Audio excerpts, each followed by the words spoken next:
بسم اللہ الرحمن الرحیم۔ میں ہوں رضوان احمد اور آپ دیکھ رہے ہیں میرا یوٹیوب چینل آئی کے ریڈ لائن۔ سب سے پہلے اپنے ویورز کو السلام علیکم۔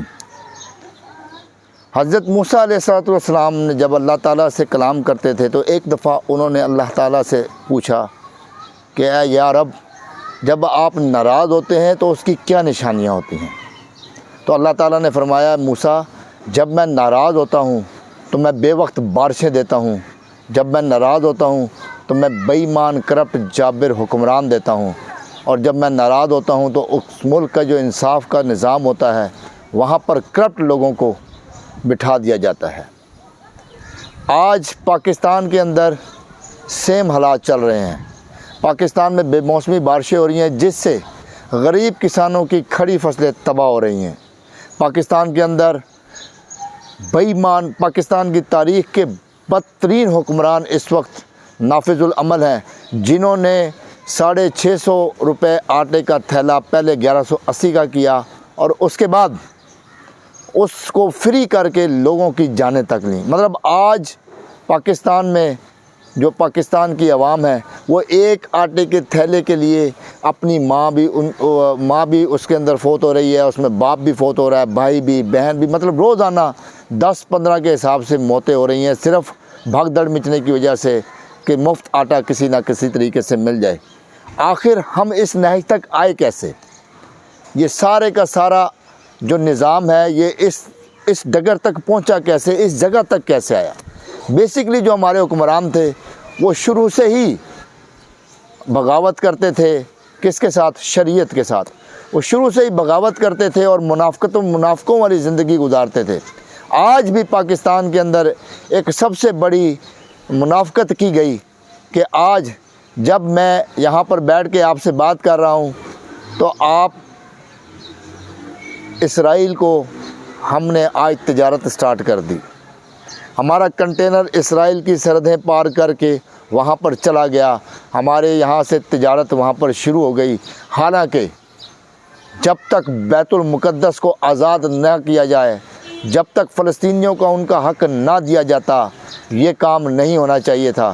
یہ غداری ہے قائد اعظم محمد علی جناح کی اس آئیڈیالوجی سے جو انہوں نے بتایا تھا کہ اسرائیل کو ہم جب تک تسلیم نہیں کریں گے، جب تک اس کے ساتھ تجارت نہیں کریں گے، جب تک وہ بیت المقدس کو فلسطینیوں کا دارالخلافہ نہیں بنا دیتے تھے۔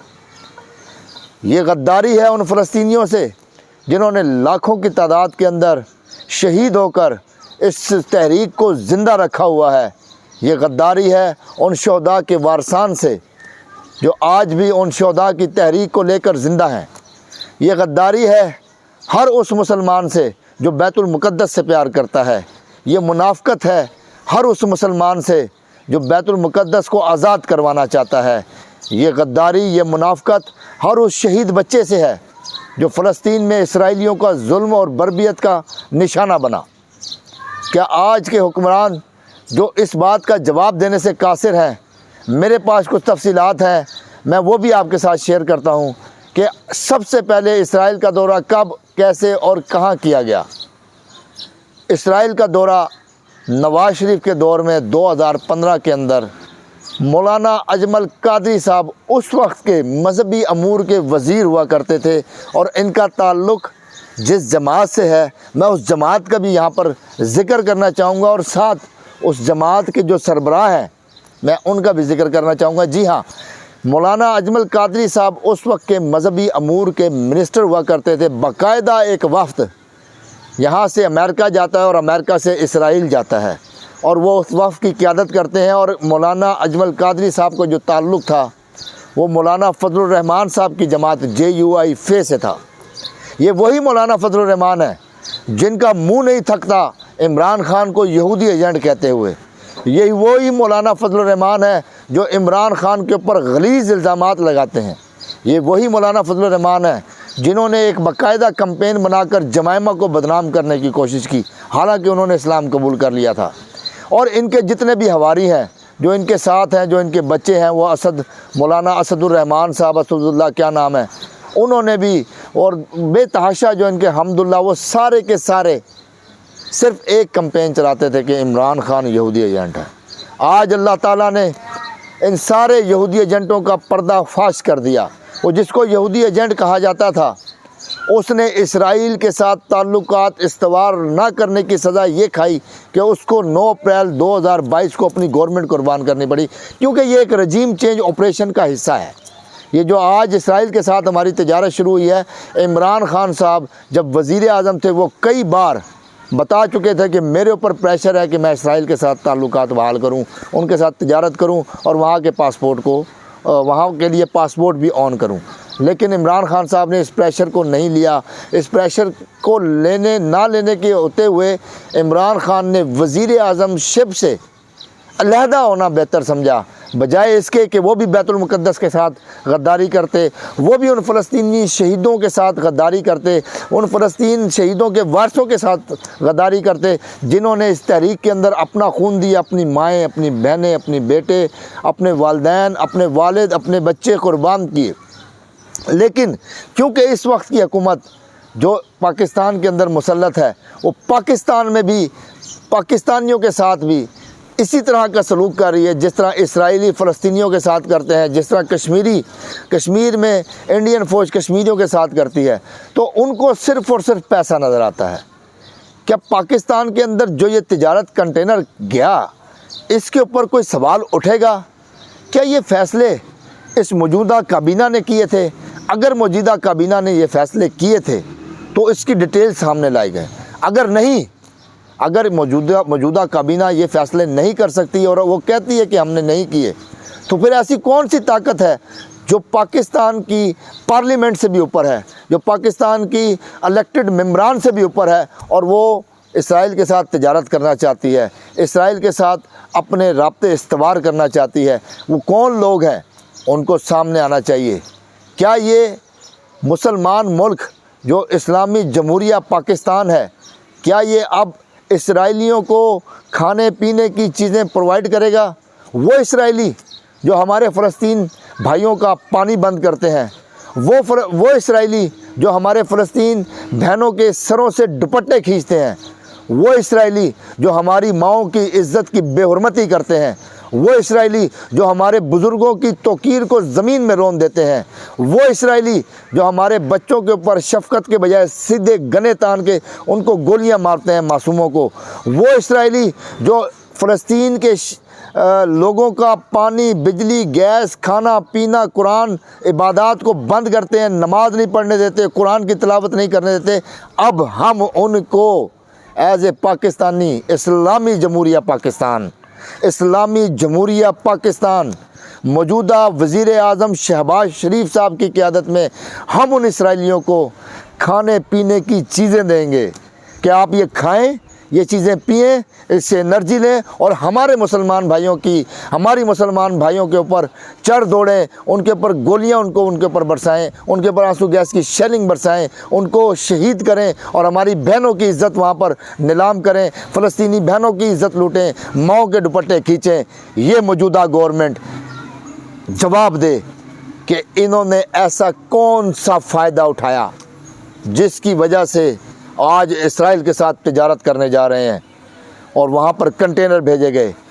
پاکستان اور پاکستانی قوم اس چیز کا جواب چاہتی ہے کہ جلد از جلد ہمیں اس چیز کو کلیئر کیا جائے کہ وہ کون سے لوگ تھے جو یہاں سے اسرائیل گئے، جبکہ ہمارے پاسپورٹ پہ واضح لکھا ہوا ہے کہ سوائے اسرائیل کے یہ پاسپورٹ پوری دنیا کے لیے کارآمد ہے۔ تو ان کے خلاف غداری کے مقدمے یہاں درج کرنے چاہیے۔ ایسے کون سے مفادات تھے ان کے کہ انہوں نے بیت المقدس کو بھی خیال نہ کیا، انہوں نے ان شہید فلسطینیوں کا بھی خیال نہیں کیا، انہوں نے ان ماؤں بہنوں بچوں کی عزتوں کا بھی خیال نہیں کیا، اور صرف ڈالر لینے کے لیے اس قسم کا قدم اٹھایا گیا۔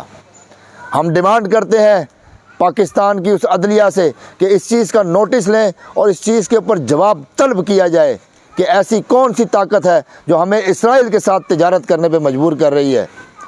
اب ہم آتے ہیں پاکستان کے اس آئینی بحران کی طرف جو پچھلے کئی دنوں سے ہمیں دیکھنے کو مل رہا ہے۔ آئین کے اندر واضح لکھا ہوا ہے، مجھے نہیں سمجھ آ رہی، ایک بینچ بنتا ہے، دوسرا بینچ بنتا ہے، تیسرا بینچ بنتا ہے، اور بینچ ٹوٹ جاتے ہیں اور بینچ ٹوٹ رہے ہیں اور بن رہے ہیں، وکیل آ رہے ہیں، جا رہے ہیں، دلائل دیے جا رہے ہیں، لیے جا رہے ہیں، 2 لائنر 5 منٹ کے اندر یہ فیصلہ ہوتا ہے۔ آئین کے اندر شک موجود ہے کہ 90 دن کے اندر اندر الیکشن کروائے جائیں، ادروائز جو وہ الیکشن نہیں کرائے گا وہ آرٹیکل 6 کا مرتکب ہوگا۔ تو ایسی کون سی طاقت ہے جو اس چیز کو لینتھی کر رہی ہے؟ ایسی کون سی طاقت ہے جو 9 ججز کا بینچ بنتا ہے، پھر وہ 5 کا بنتا ہے، پھر وہ 3 پہ آ جاتا ہے؟ کیا یہ وہی سورسز تو دوبارہ استعمال نہیں ہو رہے جو 90 کی دہائی میں استعمال ہوتے تھے، کہ جب موجودہ جسٹس رفیق تارڑ صاحب بریف کیس لے کر ججوں کے اندر پیسے تقسیم کیا کرتے تھے؟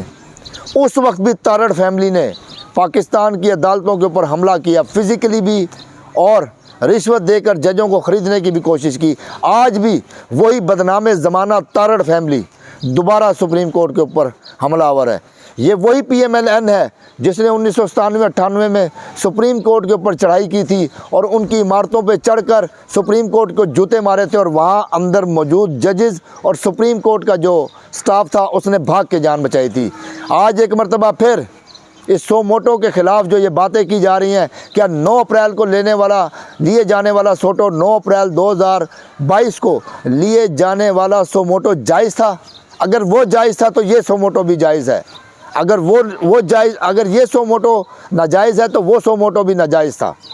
آج قانون میں ایسی تبدیلیاں کی گئیں کہ نواز شریف بھی اس سے فائدہ اٹھا سکے، شہباز شریف بھی اس سے فائدہ اٹھا سکے، یوسف رضا گیلانی، جہانگیر ترین، یہ وہ کرپٹ ترین لوگ ہیں جنہوں نے اس قوم کی ہڈیوں سے گوشت نوچ کے کھایا ہے۔ یہ وہ گدھ ہیں جنہوں نے آج اس قوم کو اس نہج پہ پہنچایا ہے کہ ہمارے حکمران مزے کر رہے ہیں اور ہماری عوام آٹے کے لیے در بدر ذلیل ہو رہی ہے۔ ایک وہ تھا کپتان عمران خان جس نے 10 لاکھ روپے کا صحت کارڈ ان کے گھر کے اندر لا کر ان کی دہلیز پہ رکھ دیا تھا۔ ایک وہ کپتان تھا جس نے پناہ گاہیں بنا کر، آرام گاہیں بنا کر لوگوں کی دہلیز پر راشن پہنچا کر احساس پروگرام کے ذریعے لوگوں کو باعزت وقار طریقے سے کرسیوں پہ بٹھا کر عزت دے کر ماؤں بہنوں کو، بزرگوں کو یہ چیزیں پرووائڈ کی تھی۔ اور ایک یہ حکمران ہے جو بازاری حکمران ہے، وہ بازاری حرکتیں کرتے ہیں۔ انہوں نے آج عوام کو جو آٹے کی لائنوں میں لگا کر شہادتیں دے رہے ہیں اس پہ مجبور کر دیا، ذلیل و خوار کر کے دیا جا رہا ہے، کیونکہ یہ خود ذلیل لوگ ہیں، یہ خود خوار لوگ ہیں، یہ دنیا اور آخرت میں انشاءاللہ ناکام ترین لوگ ہیں۔ اب ہم چیف جسٹس آف پاکستان سے ایک اپیل کرتے ہیں کہ آئین اور قانون کے مطابق جو فیصلہ ہوتا ہے وہ فیصلہ کیجیے گا، نہ کہ پچھلی عدالتوں کی طرح، سعید الزمان صدیقی کی طرح، جسٹس عبدالقیوم کی طرح، رفیق تارڑ کی طرح، اور ابھی جو منی لانڈرنگ میں جنہوں نے شہباز شریف کو باعزت بری کیا ان کی طرح اپنے ضمیر کا سودا مت کیجیے گا، کیونکہ وہ کہتے ہیں کہ ضمیر کا جب بھی سودا ہو دوستو، قائم رہو حسین کے انکار کی طرح۔ ہم حسین کے ماننے والے ہیں، ہم حسینیت کے ماننے والے ہیں، ہم محمد صلی اللہ علیہ وآلہ وسلم کی امتی ہیں۔ ہم نے جو ایمان، جو دین کربلا کے بعد سیکھا، ہم اس کے اوپر قائم رہنے والے ہیں۔ تو اس لیے حضرت علی کے اس قول کو لازمی یاد رکھیے گا کہ ظلم کا نظام چل سکتا ہے، ناانصافی کا نظام نہیں چل سکتا۔ تو آج پاکستان کی باغ دوڑ ان ججز کے ہاتھ میں ہے جو سپریم کورٹ کے اندر بیٹھے ہوئے ہیں، ان ججز کے ہاتھ میں ہے جو اس مقدمے کو سن رہے ہیں۔ تو ہماری اپیل ہے چیف جسٹس آف پاکستان سے کہ میرٹ اور آئین اور قانون کے مطابق فیصلہ دے کر پاکستان کے آئین کو بچائیں، پاکستان کے قانون کو بچائیں۔ میں اگلے ویلاگ میں انشاءاللہ آپ کے ساتھ دوبارہ ملاقات ہوگی۔ میرے چینل کو سبسکرائب کیجیے گا۔ پاکستان زندہ باد، عمران خان پائندہ باد۔